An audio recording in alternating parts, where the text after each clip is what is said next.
Bienvenue dans ce journal. Un adolescent de 16 ans tué au centre commercial Les Trois Fontaines à Cergy. Le drame s'est déroulé mercredi.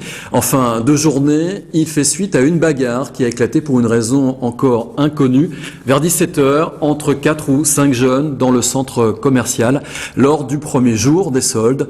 La victime, Rachid El Mokhtari, a été poignardé. Il a été touché à la poitrine. Âgé de 16 ans, l'adolescent s'est effondré au pied d'un escalator. Il est mort dans l'ambulance qui devait l'emmener à l'hôpital. Les agresseurs sont en fuite. L'enquête a été confiée à la police judiciaire de Versailles. Alors depuis le décès de l'adolescent, l'émotion est très forte, notamment dans sa ville de Pontoise et bien au-delà. En témoignent les nombreux témoignages qui se sont multipliés depuis le drame. Une page Facebook a d'ailleurs été créée en mémoire du jeune homme. Elle rassemble déjà 4000 réactions.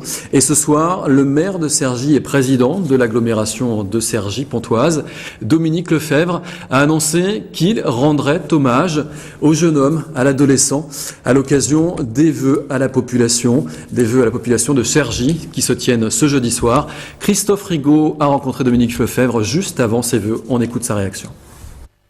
On ne doit pas mourir à 16 ans, on ne doit pas mourir avec cette violence-là et sans doute pour un motif futile. Ce jeune était connu, sa mère faisait partie de ces mères qui au Louvret, à Marcouville, essayaient justement de renouer les fils, éviter que leurs enfants continuent à se disputer pour sans doute pas grand-chose. Une de mes animatrices de Cergy l'avait aidé dans son parcours scolaire. Il n'était peut-être pas excellent et brillant, mais il n'était sans doute pas médiocre. Et il n'était pas particulièrement plus connu que ça. Donc, si vous voulez, on est là dans un fait divers qui renvoie à un fait de société générale qu'il faut éviter de caricaturer.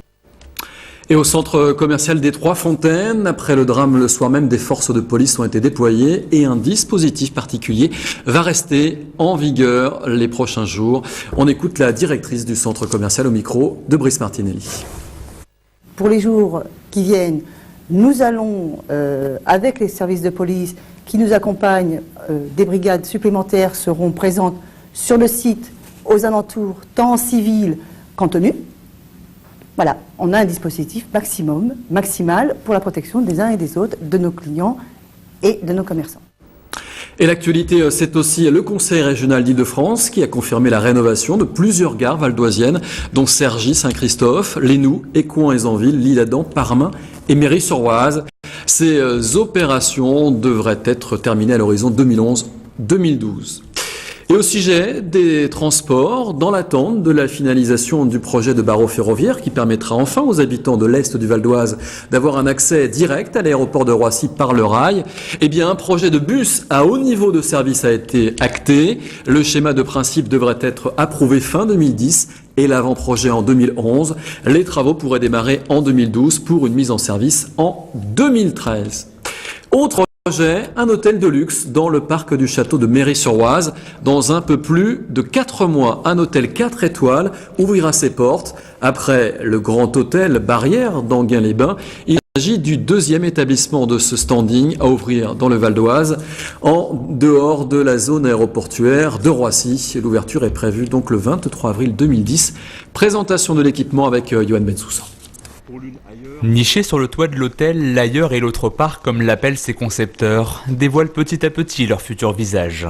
Au printemps 2010, les tuyaux laisseront la place à 2 suites de 68 mètres carrés tout confort, le luxe en plus. Une baignoire qui sera au milieu de la pièce, le lit juste derrière, alors faut un peu d'imagination encore, le lit juste derrière et toute cette partie-là sera vitrée. Et la suite aura également sa terrasse privée avec la possibilité évidemment d'accéder à l'extérieur. Pour ce petit bout de paradis avec vue sur le parc du château de Méry, comptez tout de même jusqu'à 500 € la nuit. Pour trouver un peu plus abordable, il faut suivre les deux concepteurs, Hubert et Franck, dans les couloirs. Plus que des associés, 2 amis qui en 2004 se sont lancés le défi de reprendre le château et d'en faire un incontournable du tourisme en Val d'Oise. Un pari qui passe aujourd'hui par la construction de cet hôtel de 70 chambres au design innovant. On veut surprendre par le design, par la conception, les clients qui viennent là. On doit être étonné. Quand on arrive ici, la réflexion qu'on avait avec Franck, c'est de dire, on doit dire waouh. Parquet, éclairage, ameublement, malgré le froid, les ouvriers s'activent pour terminer à temps le chantier qui aura coûté environ 15 millions d'euros. Un investissement important pour un établissement unique en Val d'Oise. À l'exception de la zone aéroportuaire de Roissy, cet hôtel sera le deuxième 4 étoiles du département. Un standing qui pour les deux cadras devrait permettre d'attirer une clientèle d'affaires, mais pas seulement. Les touristes viennent déjà au Vers-sur-Oise, mais ils ne restent pas. Donc on vise sur une clientèle de passage qui, elle, va être séduite par ce cadre. Donc l'hôtel doit avoir aussi sa propre capacité de séduction et séduite par ce cadre qui vont rester 1 ou 2 jours de plus dans ce cadre pour visiter les environs. Preuve de cette attente, l'hôtel affiche déjà complet le 23 avril prochain, jour de son ouverture. Un premier succès pour Hubert Prima et Franck Badia. De quoi bien commencer l'année 2010.